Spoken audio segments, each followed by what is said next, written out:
Van deze leerlingen wordt verwachten dat ze na haar examen op een goed niveau terugstroomen naar het beroeps- of universitair onderwijs. Maar daarvoor herzien het voortgezet onderwijs kwalitatief beter onderwijs nodig. Dat vindt de onderwijsinspectie. Noodzaakvolle opleiding een onvoldoende score.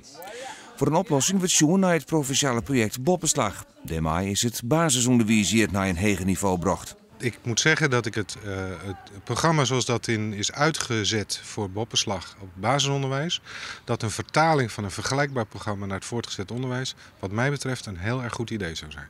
Het Bornego College op het Jereveen docht het nevens de inspectie dan wel goed. Ik desstuurde ze net de egend voor de oorzaken van de malaise in het Fries voortgezet onderwijs. Dan gaat het vooral om het gebrek aan ambitie bij leerlingen, leraren en ouders. Maar dat net alleenig. Heel veel van deze kinderen die zitten heel wat uren op de fiets en die kunnen ze niet aan huiswerk besteden.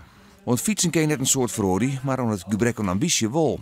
De onderwijsinspectie heeft wel een idee hoe dat moet. Dan komt het allereerst aan op het onderwijskundig leiderschap van de schoolleiders. Die dat op een goede manier oerwitten te dragen aan hun leraren. En die leraren moeten dus hun ambitie bij die leerlingen lezen. Maar met het normaal ook al beter dwang kennen. En dat dus maar provinciale type. Het probleem is wel dat de provincie hier net verantwoordelijk voor is. En er dan dus extra geld voor uitloeken moeten zoeken.